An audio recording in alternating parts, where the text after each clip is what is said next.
Well, first and above all, I want to thank God because it is by His grace that I was delivered from an unjust prosecution. I want to thank my children, Alicia, who is here every day with me in court and who brought my lovely granddaughter, Evangelina, to New Jersey so that I could remember what I had to fight on for. My son, Rob, who testified on my behalf and then joined his sister in court, who kept me company and even let me beat him in a round of golf. I'm so blessed to have two great children. And I love you so much, I can't.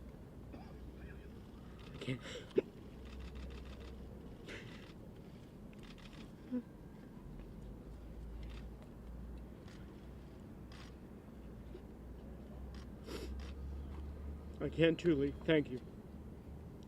I want to thank my sister Caridad and her husband Pete. Their presence in the Bible passages my sister would send me every morning were an incredible strength to me. I want to thank the Melgen family, Flora, Melissa, Jesus, for their constant friendship and their faith in our innocence.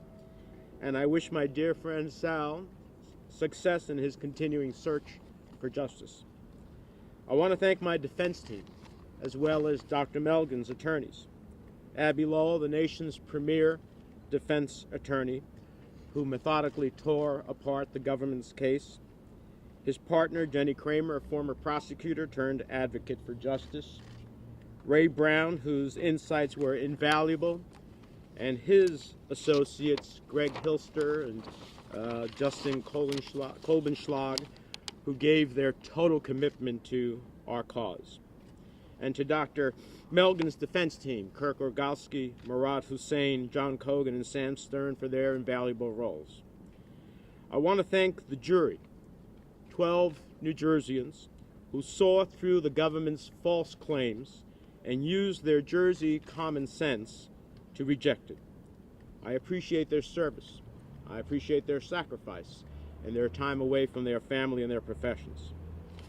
I want to thank my colleague, Senator Cory Booker, who has been supportive from day one, traveled the state and spread the good word, was here on the first day of trial, and came and testified and was, in my mind, a profile in courage. I know that many who were close to him urged him not to testify, but it's the measure of an incredible man who was willing not only to use his personal reputation, but take a risk in order to see justice done. He is a public servant of unlimited potential, who could just easily serve our country in the highest office of all of the land. I'll never forget it, Cory, and you have my gratitude and respect forever. I also want to thank Senator Lindsey Graham, my friend and colleague, for once again crossing the aisle and coming to testify as to my character, my truthfulness, and my honesty. And while I know he came as a friend, I appreciate the political capital he used as a Republican to come and testify on behalf of a Democratic colleague. That's rare indeed in today's politics. I want to thank the clergy of all different denominations who stood with me, who strengthened me, and yes, prayed with me. I'm so thankful for your spiritual comfort and support. I want to thank Carrie Magro, a leader in the autistic community, Bishop Jackson, Tasso Sambas, my dear friend and Cypriot leader, all for being character witnesses.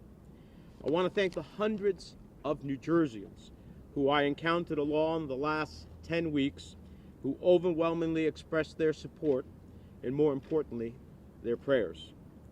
I want to thank my staff, both in D.C. and New Jersey, for their loyalty and, above all, their dedication to the people of New Jersey.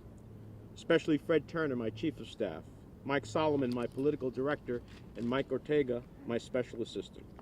Now let me say a few things. The way this case started was wrong. The way it was investigated was wrong. The way it was prosecuted was wrong. And the way it was tried was wrong as well. Certain elements of the FBI and of our state cannot understand or even worse accept that the Latino kid from Union City and Hudson County can grow up to be a United States Senator and be honest. I can't even begin to tell you how many people have come to tell me that the FBI went to them and asked them, what can you give us on Menendez? That is not what the FBI and the Department of Justice is supposed to be doing. And they were not supposed to be leaking to the press during the early stages of their investigation, which violated my rights to a fair process. I've made my share of mistakes, but my mistakes were never a crime. I've learned through this process a lot about our system of justice. It is truly a system of justice you can afford.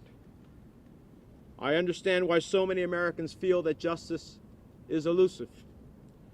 But for supporters from across the country who believed in me, who knew who I am and what I stand for, I could never have afforded the millions of dollars this case has cost. So my gratitude to all those New Jerseyans and Americans from across the country who believed in me and helped me mount my legal defense against the millions of dollars spent by the overwhelming weight of the federal government. I've also learned about the incredible weight and power of the federal government and how it can crush you if it wants to. It gives me an even greater resolve to make sure that there is a check to that awesome power. Because where do I go to? What office or department of the federal government gives me back the past 2.5 years of my life? Where do I go to have the damage they sought to incur to my reputation? Where is it? What department is it that replaces it? So let me share some final thoughts. To those who left me, who abandoned me in my darkest moment, I forgive you. To those who embraced me in my darkest moment, I love you. To those New Jerseyans who gave me the benefit of the doubt, I thank you. To those who have a doubt, I'm going to work harder than ever before so that there is no doubt. To those in the press who did their job and did it with professionalism, and even to some of you who are actually kind. Where's Dominic? I don't see him.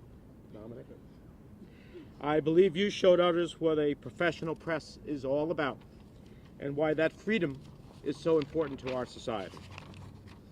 To those who were digging my political grave so that they could jump into my seat, I know who you are, and I won't forget you. Finally, let me answer the question that I could not answer before the trial was over. Why didn't I testify? There is nothing more that I wanted to do but to tell my story. I am proud of the thousands of people I've helped in New Jersey and across the country who I have helped with their visas, reuniting families, and very often bringing people who were denied so that they could save the life of a loved one. I'm proud of my work to have 100% port scanning, something I have been a champion of and believe is in the vital national security interests of the United States to secure it and to stop the flow of drugs. My fight to save Medicare hundreds of millions of dollars. I believe we can't afford to throw out good medicine when we can carefully administer it to patients. But a trial is not a debate. It's not a public forum. It's a legal proceeding. My testimony on direct and cross-examination would have likely taken days. That means we would have put at risk losing one of the jurors who was told she would be excused to go on a pre-planned vacation. And we collectively felt, by the way she reacted to different parts of the prosecution and defense's presentations, that she believed in our innocence. And we didn't want to lose her. And boy, were we right on that. We still lost her. Secondly, the prosecution would have used me to redo their entire meritless case in chief all over again, including having me read emails and other materials that were not mine, but would have put my voice and my name for their purpose, in essence giving them an additional summation before their final summation. So that was just a small window into my thinking.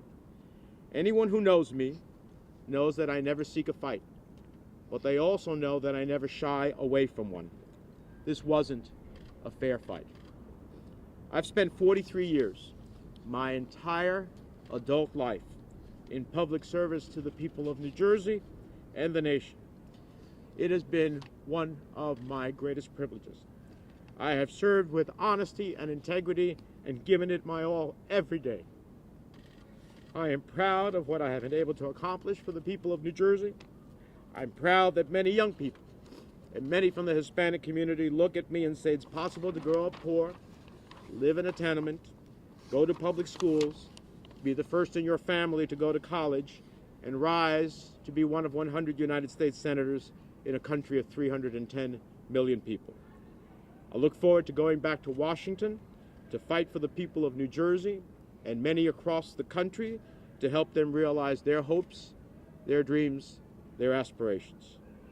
Today is Resurrection Day, and I want to thank God once again for allowing me to stand before you as I walked into this courthouse 11 weeks ago, an innocent man.